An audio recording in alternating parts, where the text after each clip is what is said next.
Hello, everyone. Welcome to the New Jersey Film Festival Filmmaker Interview Series. We call it a Q&A. And today we have wonderful participant, her wonderful animation, Pottero, we're going to be screening as part of our opening experimental film program on the opening night of the festival, which is taking place between January 28th and February 20th, and it's only online.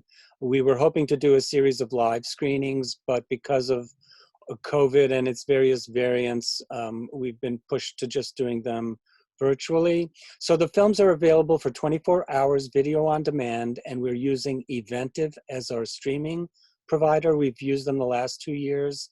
They do a masterful job, and I'll show you how you can buy tickets and get access to our site at the end of our Q&A. But today we have Professor Lindsey Martin. She teaches at Ohio University, and she's created this wonderful animation film, Pottero. And we also have one of the festival judges, Emily Ranieri, here. And Emily's been judging for almost 2 years at the film festival, and she's one of our experts. And I guess I wanted to say hello to both of you. Welcome. Oh, thank you so much. It's so great to be here. Well, Lindsey, your film Pottero is an animation. It's a kind of line drawing, black and white film. Seems very personal to you about a mythic creature. It seems like he's it's a she or a he. I think it's a she, right? Yeah. And Pottero is a kind of mountain lion, cat. You want to tell us about Nobody knows. Well, tell us how you got involved in making this film. Sure. Yeah, it's, I was a couple years ago, tragically, a couple days after Christmas around this time, got a phone call that actually you will see in the film, that my uncle, who was also my godfather and I was really close with, had taken his own life. And it got me into thinking a lot about, this film is situated where I grew up in Appalachia, and it got me to thinking a lot about how this particular region is really connected to myth and folklore, specifically monsters. So you will hear West Virginia is really famous for a monster called Mothman. There are just tons and tons of these cryptoids that are just all over this area in this region. And so, and we had our own family one. So I started doing a lot of thinking about my uncle and thinking about stories he used to tell us. I started doing a lot of research into Appalachian folklore. And so our family monster, and I say family monster because I, for about 3 years now, have been trying to find anyone who has heard of Pottero, which is how we pronounce it in Appalachia. Not easy.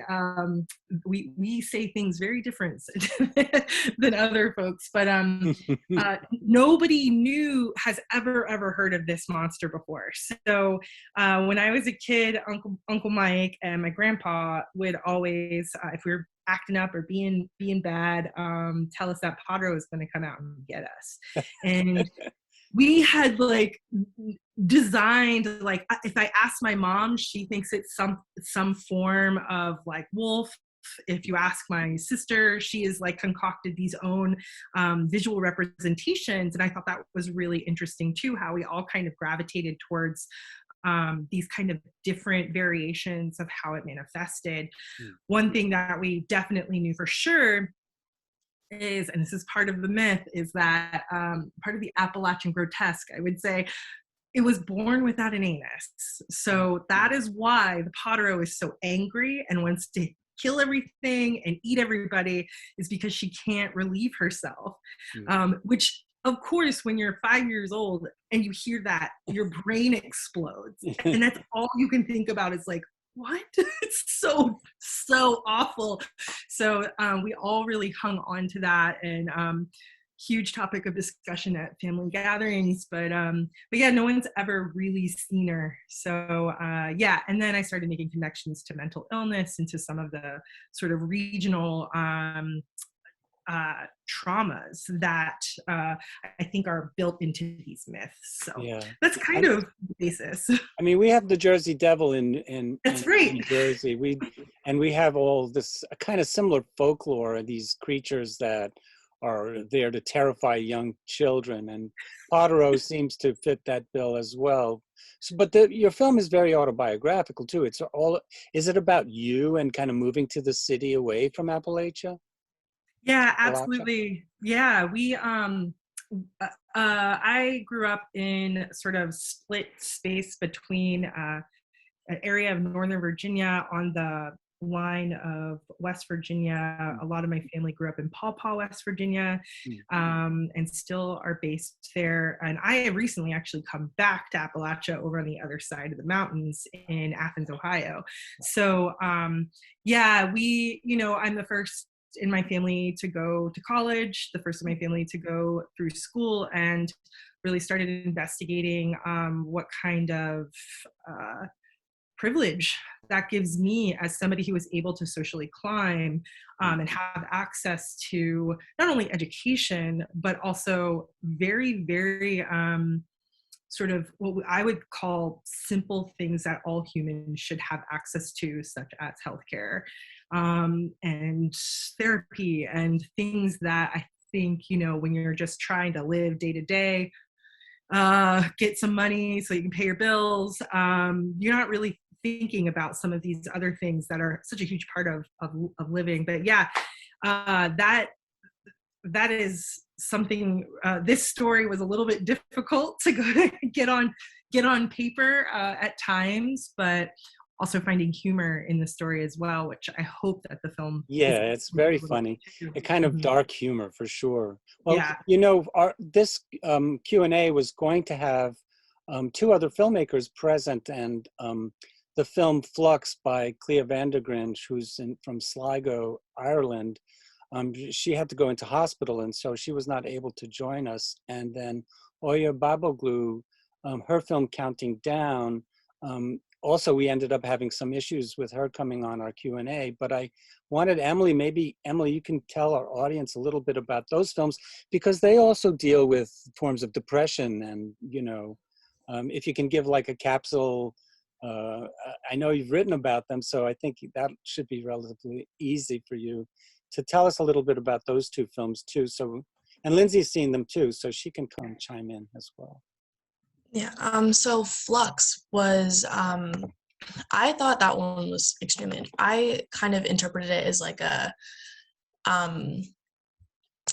coming home type of film. Like it was like set in like a dreamscape. It was very surreal, and there was a lot of disturbing imagery, but it also, I was actually doing a lot of research as I was writing about this film, and a lot of the imagery, like the cow tongues and the moon and like all, I kind of saw it as like a Celtic mythology type of angle. And I thought that was really, really cool how she kind of tied in her Irish heritage to tell the story. So it's about this young man who he wakes up in the middle of the night and he goes on this journey in the dark, and he finds a dead goose on a riverbank, and he takes it home. And then as he's sleeping, he wakes up and he finds her as a human, and she has given birth to like a half a dozen goose eggs. So I don't know, I just thought it was really, really interesting. And like the symbols that she uses, like there's a lot of mirrors in this film, which I kind of took as like a self-reflective type of, I'm just trying to figure out who I am and what the world is around me. And I thought that was really, really interesting, and I think very relatable, especially during this time. Yeah. And I also kind of, and the theme of isolation also really stuck with me, because he was, I mean, the only person other than the goose woman this entire film. And I kind of, I think that it was really interesting how she explored the, like how one, if you're isolated, you're kind of forced to self-reflect and you're kind of forced to look inward. And I think in this dreamscape, he figured out a lot about himself, and I thought that was really, really interesting. Cool. And so both films are ultimately also about individuals that are struggling with loneliness, right? I mean, even in the film Counting Down, she also suffers from this disorder, and she tries to cleanse herself. And, you know, I think in Pottero, we have that as well. There's this I can't say it's definitely a feline of some kind. I don't want to say a demon. Yeah, I've categorized it as some kind of Because in feline. Pottero, you know, you take it in, and it becomes your friend and your companion. So there is a kind of domestication that takes place and becomes a way to combat loneliness from moving from rural surroundings to an urban one. But is the departure of Pottero related to a kind of release where you don't need that companionship anymore, or Yeah, I think pulling you at know. straws? Yeah, no, I think that's a great interpretation. And one thing I'll say, I thought it was so smart. You all have done such a good job of like, I thought the three films are just so well connected in terms of mythology, mental illness, isolation, and thinking of Counting Down and even Flux. They're so bodily, like in Pottero, there's like something that's sort of connecting all of them through very sort of physical body. I think of Counting Down, the bloodletting and the enema. I'm just like, oh, like it makes me cringe. But yeah, in terms of Pottero leaving and it's this idea of like knowing that this thing is always going to be there, but not running away from it. Sort of coming to terms with the idea, if it's depression, if it's some sort of exterior pressure or moment, that you will somehow find a way to work with it, given the tools that you need to do, which in this case is like traps and things like that. But yeah, it's funny that you said the word release. When I was working with my sound designer, Alexis McCrimmon, we were thinking of that moment when Pottero is released or finds her way out, runs away. We kept saying that, like, some kind of like, what's a sound that can like pop or like let it feel like there's some sort of freedom there. So it's cool that you picked up on that. Well, why don't you tell us? I thought the score by Cass Richards is really amazing, and I love the banjo. And you know, how closely did you work with your sound design team and your composer? Yeah, so Cass is a long time friend of mine. Cass Richards is her music name. She's Catherine Richardson, also from the same area that I grew up, and is part of a Canadian band, U.S. Girls, Oh, cool. who's they're really wonderful. Yeah. And so she had actually just had a baby. So I was very nervous about saying, oh, I'm ready to do the score. How about you? And I think she was actually like really like, yes, please. So she mostly works in kind of folk Irish tradition or European tradition folk music. And so banjo is kind of a go-to, I think, with Appalachian. But I told her, I was like, I don't want it to be that sort of typical sound. I want there to be a little bit of a dark underneath. And then also she introduced the dulcimer, which is another Appalachian instrument. And so that is used in the sort of middle parts as things are starting to feel lighter and more positive. Something that Cassie said to me when we were working, she was like, she likes the banjo connected to the Pottero because it's real wily, like, and that's really kind of like jangly, yeah, like twangy and like all these things that sort of embody the energy of this kind of wild creature. And I love thinking about that with the music. So that was it really enhances the images and you know, connecting again to the other two films we've been talking about, Emily, that kind of sound that we get from Flux, you know, where you have the woman's voice kind of reiterating this kind of, I don't know, it's a I mean, you did the research. It's based on a Celtic myth, right? This song that is sung by, do you remember? Yeah, so it's in the style of Sean No. I think that's how you pronounce it, and it's a type of Irish a cappella that's like sung in like the Irish language. Mm. And like I kind of saw that as like almost like a siren-y type of voice, like just to kind of like enhance the whole myth of what was happening. Yeah. And then in counting down, the sounds are these whispered countdowns or count ups. yeah. It reminded me a lot of Peter Greenaway's work in Oya's film. I mean, this kind of classification that takes place reminded me of A Z and Two Noughts, but I don't know if you guys have seen that movie. Yeah, I could actually see that sort of like the division of each segment. Yeah.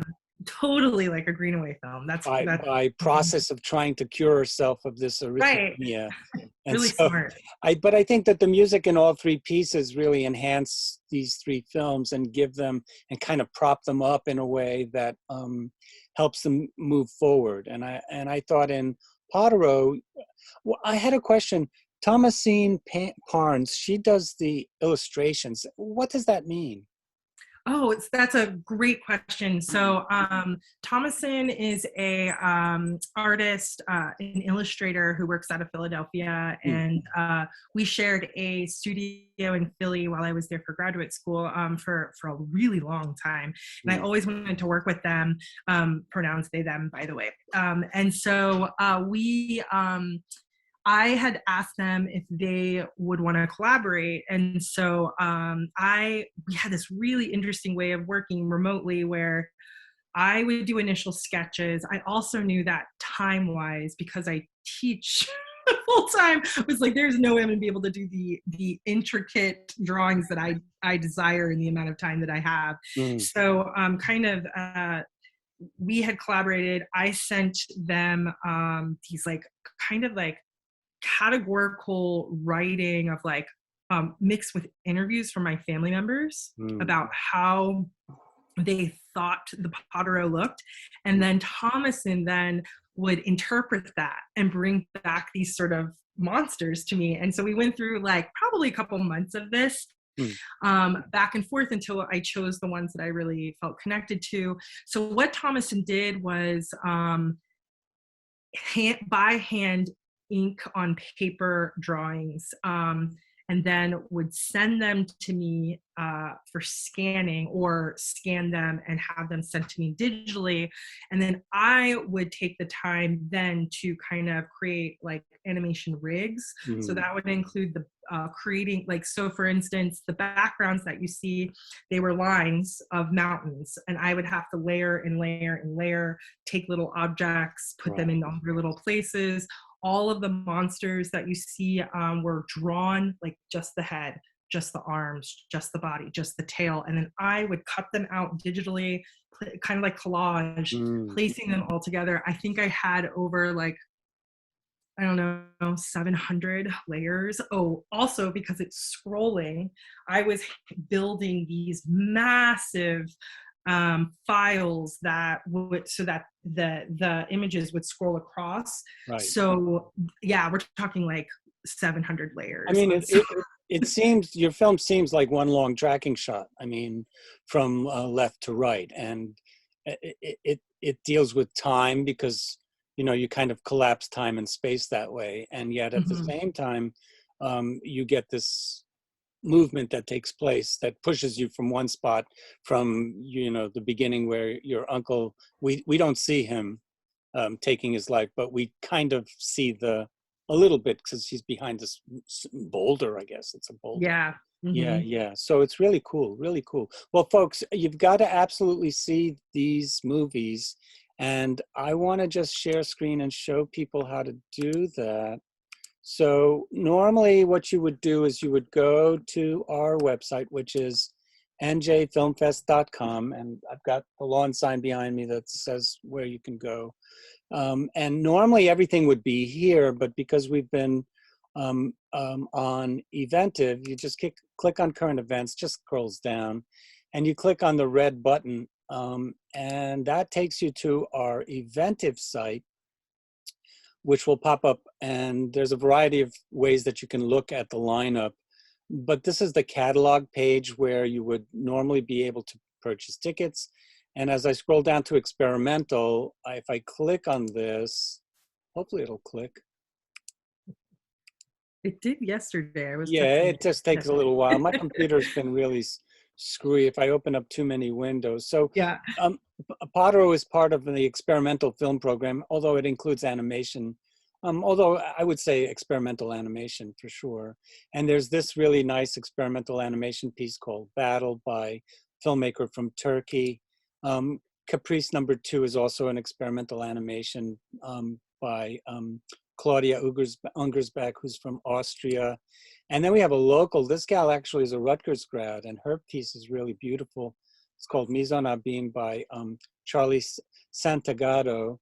And here's an image for Flux, which is the film Emily was talking about by Clea Vandergren. And then there's also this film called Home in the Air, which is, I guess, the film that takes place in Barcelona, right? It's a film that's done by Elena Villalongo. So that's where you could find Flux. And then we have on the 30th, our short film program,